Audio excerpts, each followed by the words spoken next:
Hello po mga kalinga. Panibagong reaction video na naman po ang inyong matutunghayan sa gabing ito. At syempre ang ating re-reactionan po mga kalingap ay isa sa mga upload video po ni Ruel of Malalag. Yes po, no, ang charity works po ni Ruel of Malalag. Ito po yung kanyang update sa kanyang pabahay po kay Nanay Francia. So, from galing po ng Davao, no, pag uwi niya dito ay dumiretso sila agad sa bahay po ni Nanay Francia, pero hindi niya po naabutan si Nanay Francia doon, pero chinek lang ni Ruel kung ano po yung mga materyales na kulang, no. Chinek niya po yung bahay, no. So ito naman ay sa pangalawang pagbalik po ni Ruel sa bahay, no, ni Nanay Francia, ay nagdala na din po ito ng materyales at syempre nandyan si Nanay Francia. So panoorin po natin mga kalingap at bigyan po natin ng reaction video.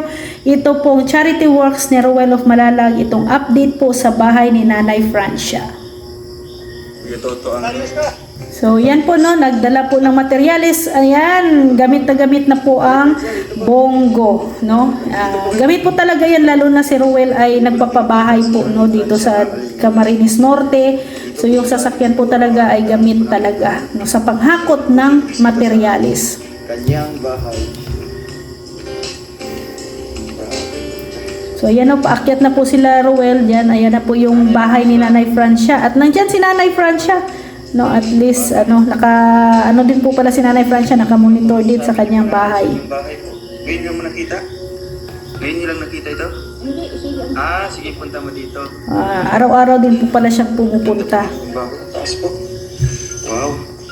Ano pong masabi niya po sa inyong bahay? Ay, natutuwa na ako at may yari na makaka-ano na ako. Kakalipat na po kayo dito. Kasi maano na yung Kumusta ang bahay mo doon sa isa? ay inayos-ayos ko naman at magtulugan. Oo nga, samantala muna, no? So at least tuwang-tuwa po si Nanay Francia mga kalingap, kasi ayan na po, no, kitang-kita na po yung bahay niya, oh. Yari na, kunting push na lang at matatapos na rin at mariribon cutting na din yan. Dinadaanan niyo po ito dito. So ano pong nasa isip niyo po nung nakita niyo po itong nangyari na po yung bahay niyo? Ay, tuwa na ako po. Totoo po kayo?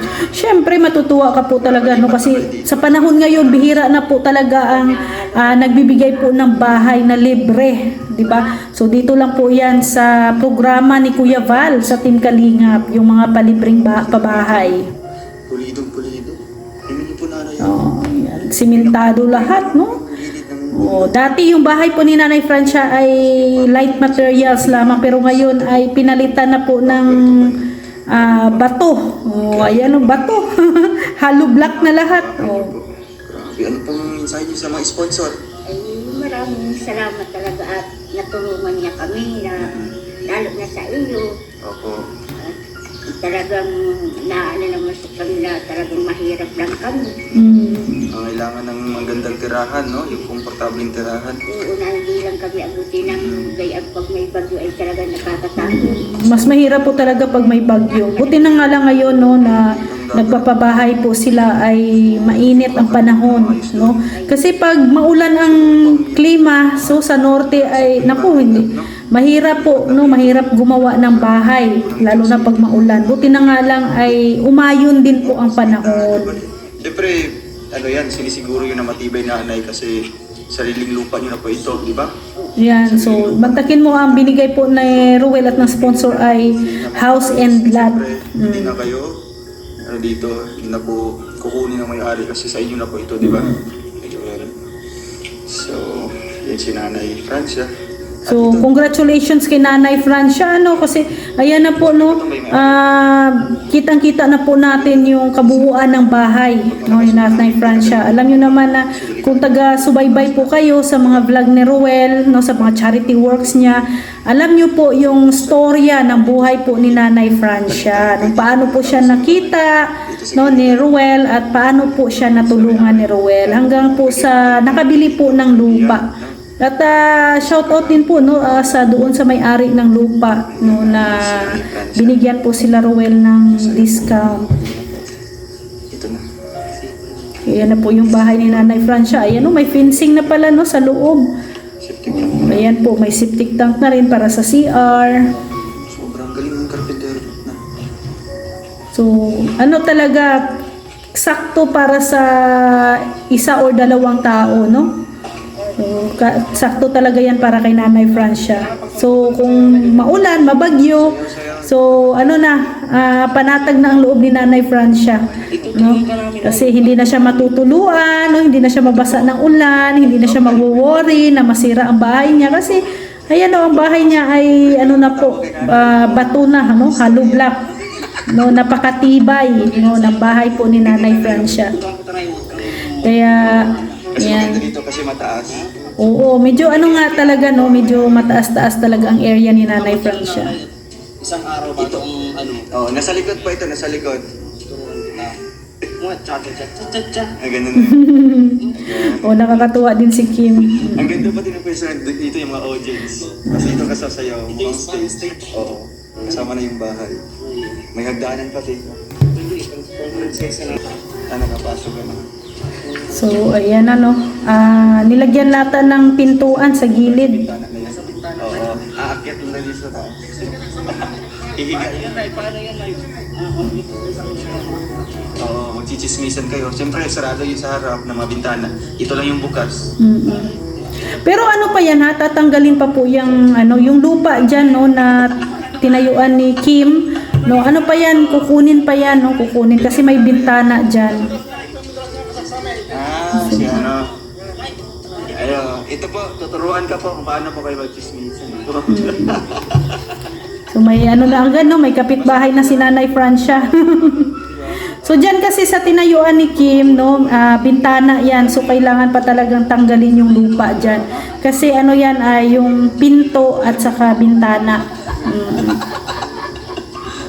So medyo tanggalin yan at din yan, din. Halimbawa sila na hindi makalabas muna, di ba?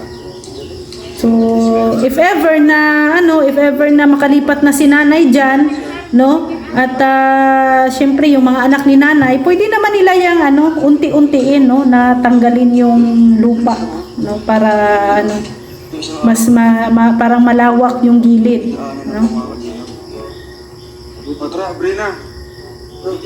So yan, so ang bahay niya ay may may sariling terrace, no, may kwarto, kusina, no, at CR, so kumpleto. Then siyempre pag magbigay po talaga ay pati gamit, no, bago lahat. So nakaka-excite at siyempre nakakagalak din, no, na may isa na namang senior, no, na matutulungan at mabigyan ng bahay, no, sa tulong po ni Ruel of Malalag. At ayan po, no, kita po ninyo at kunti na lang talaga matatapos na yung bahay, no, may mga na din para sa kuryente, no, sa wirings. So ayan, finishing na lang, flooring, no, mga kunti na lang talaga, mga isang linggo, no, baka matapos na rin, no, ang bahay na ito. At yan nga po, no. At sana ay suportahan niyo po ang channel po, no, lalo na ang charity works po, no, ni Ruel of Malalag. Suportahan niyo po palagi ang kanyang charity, no, charity works. At syempre, huwag niyo din pong kalimutan na suportahan ang channel po ni Kuya Val Santos Matubang, Ate Edna Vlogs, Kalingap Rab, Ruel of Malalag, Rachel Morales Vlogs, Kalingap Dan, Kuya Brooks Vlog, Kalingap Awi, and Rex Vlog. Sa mga hindi pa po nakapanood ng full video na to, no, puntahan nyo po ang channel ni Ruel of Malalag. Doon po makikita nyo po ang buong detalye ng storya, no, ng vlog na ito. So maraming salamat po mga Kalingap. See you tomorrow. God bless everyone. Bye bye po.